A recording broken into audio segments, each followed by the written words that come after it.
Kalinan para na community leaders na makinig bakit nandito kami. Nahmadu wa nusallimu ala rasulil karim. Amma ba'd. Assalamualaikum warahmatullahi wabarakatuh. Baru ko magsimula po di humingi ako ng tatlong takbir. Allahu Akbar!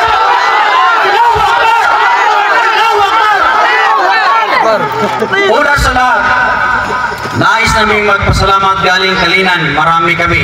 Di kami nagdalawang isip na pumunta rito para lang maipakita sa ating mahal na Pangulo, President Rodrigo Roa Duterte at sa kanyang mga pamilya na andito kami lahat para makita niya ang 100 support namin sa Duterte family. At saka gusto ko muna magpasalamat kay Sir Bong at sa ating Deputy Randy Usman at sa lahat ng mga community leaders na hindi nagdalawang isip na pumunta rito para maipakita ang totally 100% suporta sa Duterte. Sa akin lang bilang isang Muslim, gusto ko itutok yung lahat yung kamera sa akin. Ang gusto kong sabihin, diretso to kay Presidente. Ito ang tandaan mo, Bongbong Marcos Barang. Walang bahag na hindi nakulong. Tandaan mo yan. Baliktaran, makukulong kayong lahat. Lahat kayong mga pamilya Marcos. Assalamualaikum warahmatullahi wabarakatuh. Assalamualaikum warahmatullahi ta'ala sa lahat na ating mga Muslim, mga kapatid na nandito, iba't ibang sektor po. Ito po ay hindi lang galing sa Davao, ito po ay galing sa iba't ibang kapuluan dito sa Mindanao. May galing sa Marawi, sa Zamboanga, at hindi lang ito ay patuloy na sama-sama po kami hanggat po walang linaw na hindi po may balik sa Pilipinas ang ating mahal na Pangulo, dahil ang nangyari po ay sa kasaysayan ng Pilipinas ay first time story ang nangyari itong paghuli at pagkidnap sa ating mahal na Pangulo. So, pangutan na Sir Phil.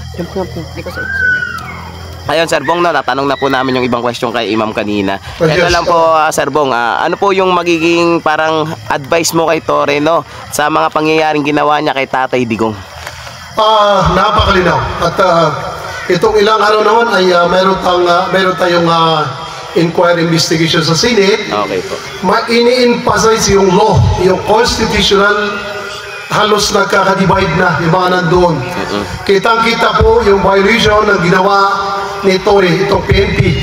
Lahat naman siguro ay nakakalam sa batas, ay yung sinasabi ni General Torre ay mandato ng kanyang kagustuhan at kung sino man ang nag-utos sa kanya. At alam po na sambayan ng Pilipino na nag-utos sa kanya ang presidente ngayon na kasalukuyan na bangag. Kasi hindi nila binigyan ng pagkakataon ang batas sa Pilipinas. Ano ang gagawin sa Republika ng isang malayang bansa na ang batas ay demokrasya? Ginawa nila ngayon yung democracy policies ay ginawa nilang disgrasya sa gusto nilang labanan. Napakalinaw po yan. At kung makikita niyo, binabanggit ni Senator Amy, tinatanong nila yung paghuli ba nung sinasabi na warrant of arrest, galing ba yun sa red tag o galing sa confusion na hindi tinutukoy yung paghuli sa isang taong wanted. Dalawa yun yung batas na sinasabi ron. Yun naman ay naiintindihan ng buong sambayan ng Pilipino dahil nakatutok tayo sa investigation sa Senate. Malinaw na si General Torre ay ginawa niyang sariling desisyon, yung hakbang na ginawa niya. Nakakita ba kayo na huhulihin mo ang isang Pangulo ng Pilipinas na gumawa ng isang kabutihan, hihaharas mo?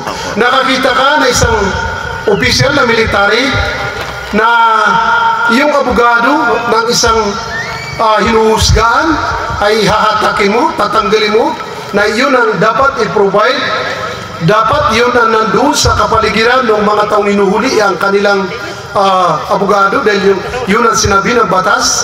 Kita-kita yung ginawa niya, paghahatak niya sa mga tao, lagi siya ikot ng ikot, hihilain niya ang ating dating Pangulo. Sobra, hindi na siya matatawag na opisyal. Ang tawag talaga sa kanya naging tangang opisyal dahil doon sa pananaw niya, sa gusto na nag-utos sa kanya. Sir, gaano po kalalim ang suporta ninyo sa ating dating Pangulong Duterte at bakit po? Malalim po talagang suporta, hindi lang kami mga kapatid yung mga Muslim.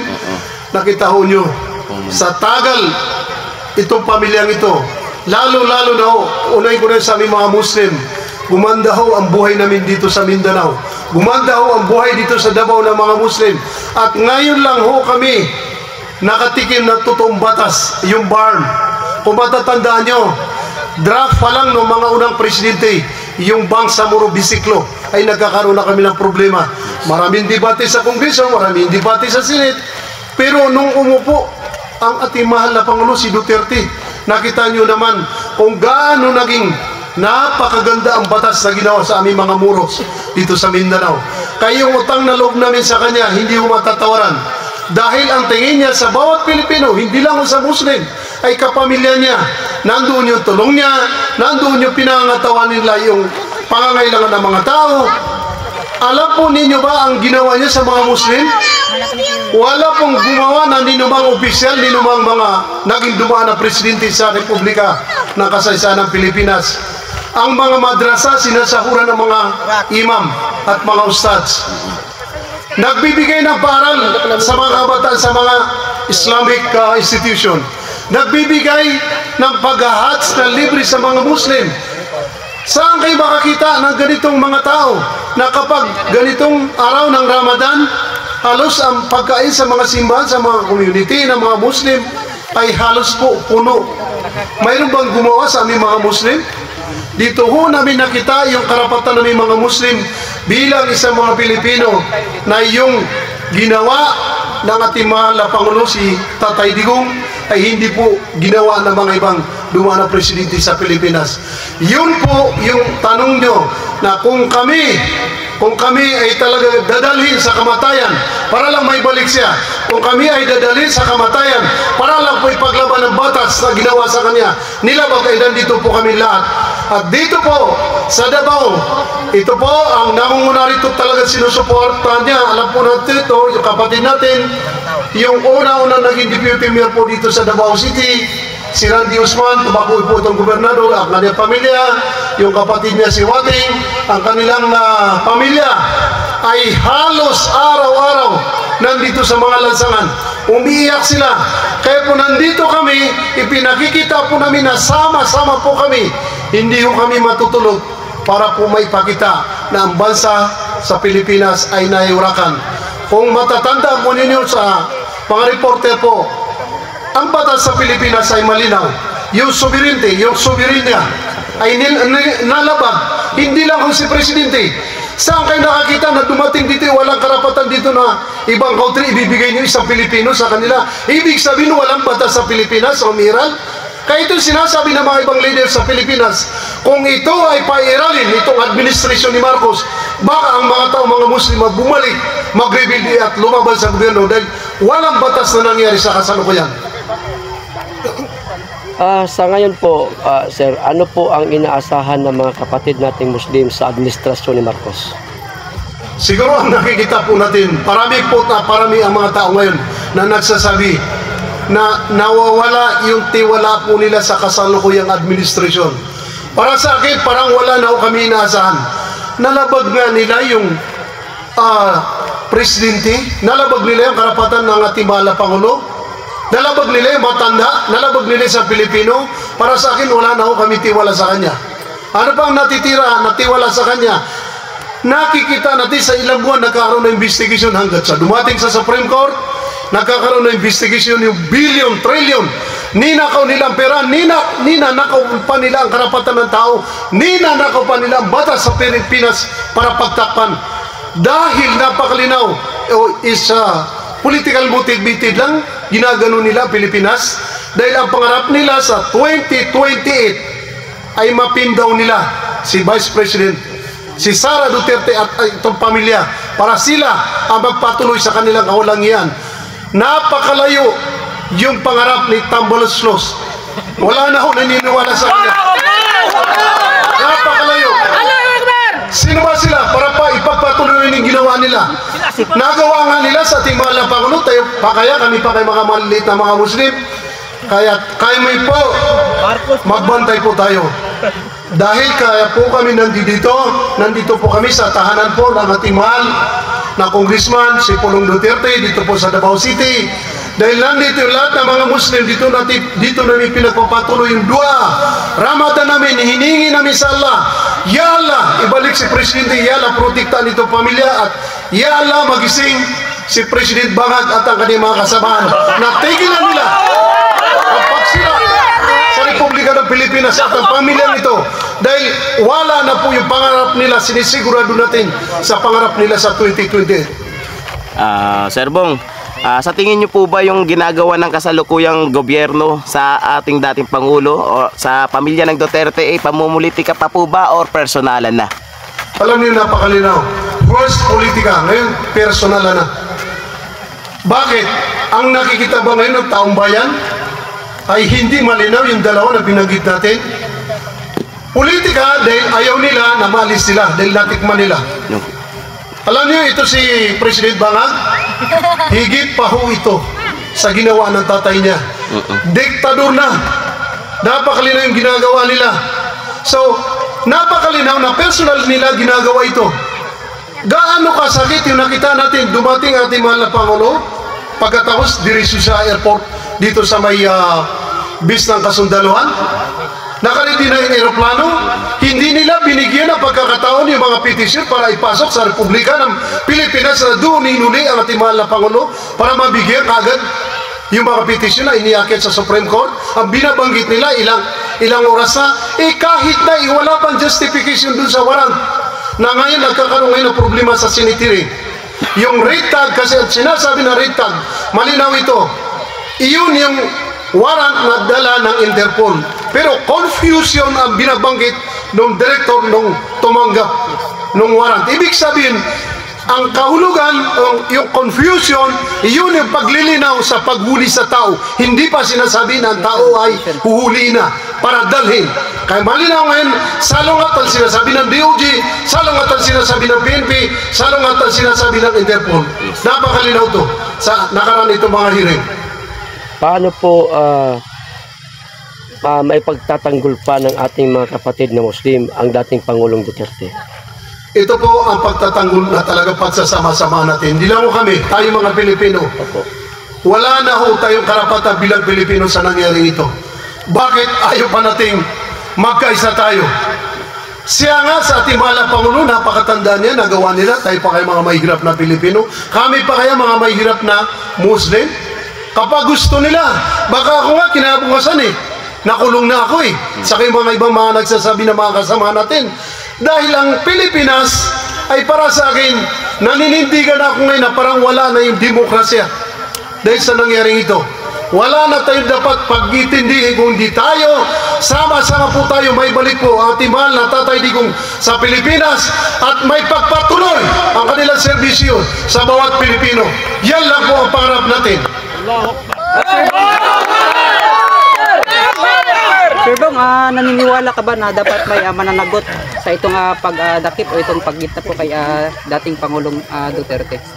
Sigurado tayo may mananagot kasi hindi naman alam po natin ang Pilipinas, napakaraming matitinong opisyal, napakaraming matitinong elected opisyal, maraming Pilipino. Alam ba niyo na halos alam natin to, hindi lingid sa akalaman natin. Marami pong military na umiyak, nakakita na kayo na may nag-resign. Marami pong nasa Supreme Court na masakit sa kalooban nila. Marami nasa institution na ibang gobyerno na yung pagsisisi, yung pagbibigay na talagang kahulugan na hindi maganda nangyari, halos sila na po nagsasabi na. So ibig sabihin, umasa po tayo, hindi ako naniniwala na hindi natin makakamtan na mawalang bisa yung ginawa ng ICC na in-implement po ng national government na hindi naman talaga kagustuhan ng ICC. Dahil kung makikita ninyo, buong mundo hindi dapat magsalita ang United States of America, China, iba't iba, at makikita natin na buong mundo ay sumama para po magsalita na mali ang ginawa ng PNP sa Republika ng Pilipinas, mali ang paghuli sa ating dating Pangulo. Ibig sabihin, makakamtan natin sigurado ang kalayaan ng ating mahal na Pangulo. Makikita po natin na may mananagot rito dahil hindi lahat ng opisyal ay masamang tao.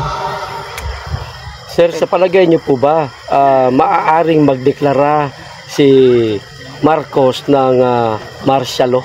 Yan. Mga Marami na po nagsasabi niyan. Dahil kung magaling sila sa intelligence, magaling din sa intelligence ang lahat ng grupo ng Pilipinas. Pare-pareho tayo. Nakahanda po yan. Alam po nilang gagawin nila kasi ginawa na nila yan at lahat ng mga naririyan sa likuran niya ay magagaling na tao yan. Nagawa nga nila, kita tayo di kung nakawin ka agad. Ito pa kaya martial law. Ang sinasabi ngayon may nakalaan ngayon na 3 resolution na pwede nila i-aresto sa mga tao na mga nagsasalita sa lansangan. Pero hindi ho tayo dapat matakot. Dahil ang Pilipinas, mas marami po yung majority ngayon na nagsasalita na nalabag ang batas.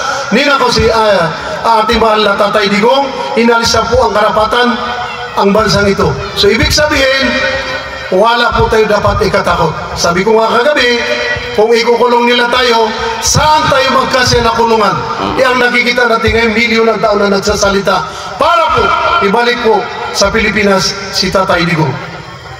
Yan, maraming salamat, Sir Ano po Bong. masasabi niyo doon, sir, sa nangyari sa mga blank items sa BICAM at baka kalaunan naging gaan na? Alam niyo, sa totoo lang, ako, siguro pare-pareho tayo. Kaya lang naman nagkakaproblema eh. Mahirap lang, siguro kung masunto ako rito, dapat ko sabihin. Kasi mayroon tayong freedom of expression. Pag alam po natin ang batas, kailangan bagitin natin. Yung nangyari sa Congress ay politika eh. Napakalinaw. Yung nangyari sa impeachment sa ating mahal na Vice Presidente ay politika. Napakalinaw. The same kung ano ang ginagawa nila hanggang ngayon, yung pagpapatuloy, ang motivated lang is only political dito sa this coming 2028. Alam po niya ng taong bayan yan. Dahil maraming abogado po tayo nakaupo na pinag-aralan, lahat ng ginawa nila. Pero umasa ang mga tao na gumawa ng kalokohan sa pamilyang ito. Babalik at babalik sa kanila dahil ang mundo ay umikot. Hindi naman nanatili ang mga tao doon din sa kapangyarihan. So, mensahe na lang natin, Sir Bong, sa lahat po ng mga kapatid natin Muslim. Yun nga, ulitin ko, assalamualaikum warahmatullahi ta'ala wabarakatuh sa lahat ng mga kapatid natin sa buong Pilipinas. Ang kailangan araw ngayon ng dasal dahil Ramadan. Naka 16 days na kami o 14 days, Gobernador? 21 Gob, dito ka? 21 days na. Dito ka? Kasi itong natitira po, kasi kung mga 14 days, Yes. ay patuloy pa po kung ganito. Magdadarasal kami sa iba't ibang lansangan sa Davao, iba't ibang lansangan po sa buong Pilipinas, sa buong kapuluan. At kitang-kitang, hindi ho kami mananahimik hanggat walang katarungan.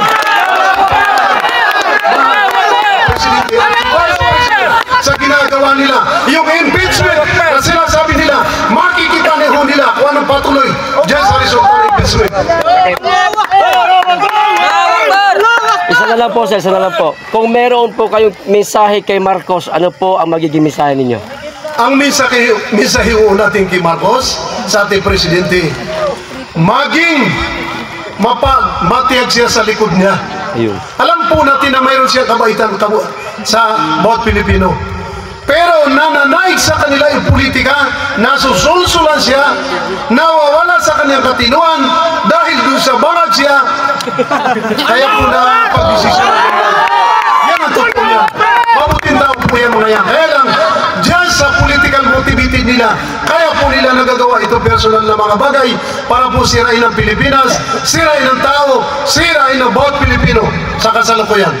Marcos Bangat! Maraming salamat po, sir.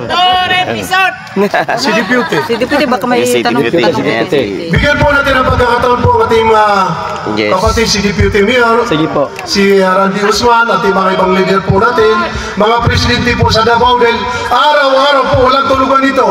Alam mo yung sinasabi nila ang bayaran ng mga tao rito, magtanong ho kayo, kanya-kanya. Ngayon nga, kumain ho ang mga tao rito, saging lahat, saka para lang magkaroon lang po kami na Pagkakaisa, wala pong bayaran dito. Sariling gasto sa lahat ng dumarating rito. Itong libong-libong mga tao.